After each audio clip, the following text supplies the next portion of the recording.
जलवायु परिवर्तन, कोविड महामारी, रूस यूक्रेन युद्ध से फैली अस्थिरता ने दुनिया भर में तबाही मचा दी है। आवश्यक वस्तुओं की कमी ने दुनिया के गरीबों का जीवन खराब कर दिया है। वैश्विक आपूर्ति श्रृंखलाएं बाधित हैं। ऐसी स्थिति का सामना करने के लिए वित्तीय सहायता के अभाव में एक बहुत बड़ी सामाजिक समस्या पैदा हो गई है।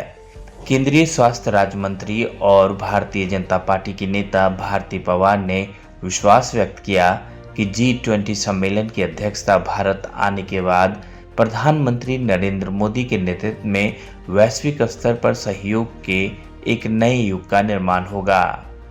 भारत आम सहमति से समस्याओं के समाधान का रास्ता दिखाएगा। भाजपा कार्यालय खोपत में आयोजित पत्रकार वार्ता में विधायक व जिलाध्यक्ष निरंजन डावखरे, विधायक संजय केलकर, प्रदेश सचिव संदीप लेले, पूर्व गुट नेता मनोहर डुमरे, महासचिव विलास साठे, उपाध्यक्ष सागर भाड़े सहित अन्य मौजूद थे। इंडोनेशिया के बाली में आयोजित 17वें G20 सम्मेलन ने प्रधानमंत्री मोदी के नेतृत्व पर वैश्विक मुहर लगा दी है। G20 शिखर सम्मेलन की अध्यक्षता ऐसे समय में हो रही है जब दुनिया एक साथ भू राजनीतिक तनाव, आर्थिक मंदी, बढ़ती ऊर्जा लागत और महामारी के दीर्घकालिक प्रभावों से जूझ रही है।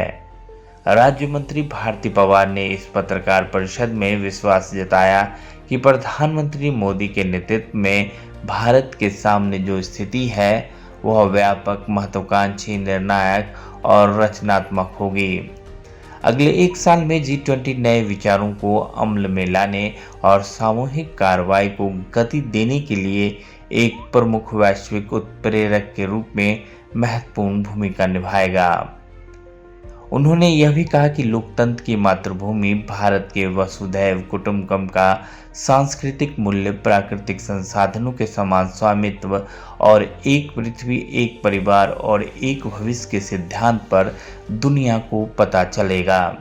बाली में हुए 17वें सम्मेलन में प्रधानमंत्री नरेंद्र मोदी ने विकास के लाभों को दुनिया में सभी तक पहुंचाने का संकल्प लिया है और बिना शांति और सुरक्षा के दुनिया को इस फार्मूले का लाभ नहीं मिलेगा।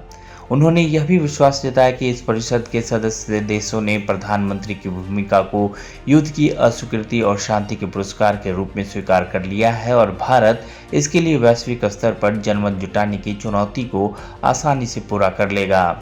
उन्होंने विश्वास व्यक्त किया कि भारत की अर्थव्यवस्था दुनिया की सबसे तेजी से बढ़ती अर्थव्यवस्था होने के कारण प्रधानमंत्री के नेतृत्व में ऊर्जा की त्रिमूर्ति पर आधारित भारत की प्राचीन परंपराओं के अनुरूप दुनिया में विश्व भाईचारे का एक नया युग शुरू होगा। सुरक्षा, खाद्य सुरक्षा और जीवन सुरक्षा। 1 दिसंबर 2022 से भारत ने आधिकारिक रूप से G20 परिषद की अध्यक्षता ग्रहण कर ली है।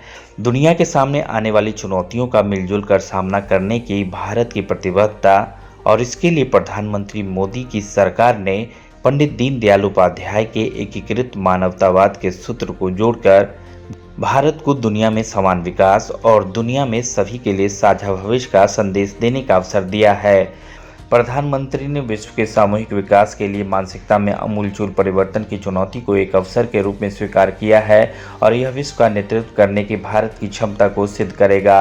श्रीमती भारती पवार ने भी प्रत्येक भारतीय से अपील की कि वे राजनीति और पार्टी के मतभेदों को छोड़कर G20 में भाग लें और मानव जाति को प्रकृति के ट्रस्टी होने के दायित्व से अवगत कराने के प्रधानमंत्री मोदी के प्रयासों का समर्थन करें।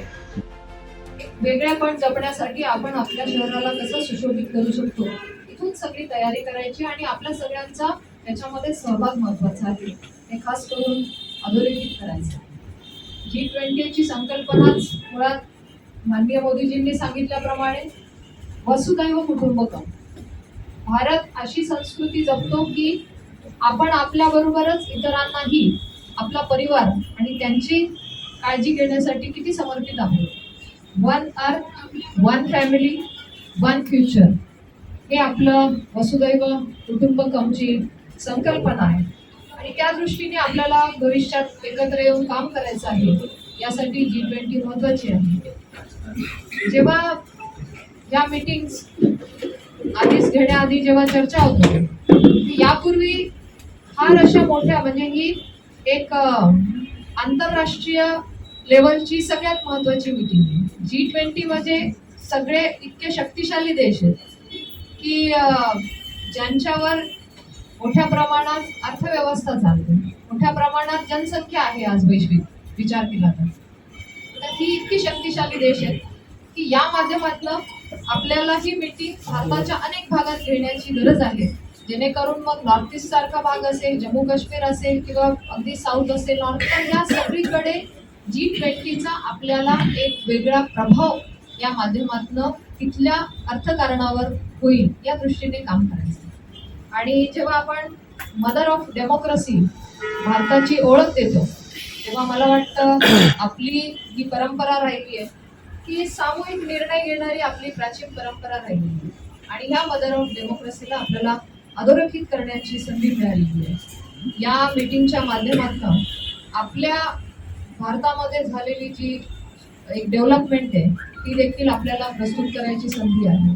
आपण बघितलं असेल की कोविडच्या काळामध्ये जी आत्मनिर्भर भारत या संकल्पनेतनं आज भारत मोठ्या प्रमाणात चांगला विकास देतो आहे. तर या दृष्टीने डिजिटल स्ट्रेंथनिंग खूप चांगल्या प्रमाणात झालंय आणि मग त्याच्यामध्ये आपल्याला कोविन सारखा ॲप असेल, आयुष्यमान भारत सारखी योजना असेल, आभा आयडी असतील, ही डिजिटल क्रांती पण किती महत्त्वाची आहे हे नक्कीच इतर देशही बघतील आणि त्या दृष्टीने आपले स्ट्रेंथनिंग काय आहे हे पण भारताच्या दृष्टीने मांडण्याची संधी मिळेल.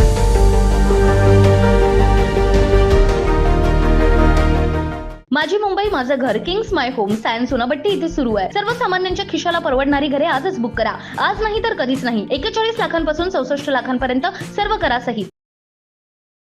CEN न्यूज देश प्रदेश की ताजा तरीन खबरों के लिए CEN न्यूज को सब्सक्राइब करें और रहें पल पल की खबर से हर पल बाखबर.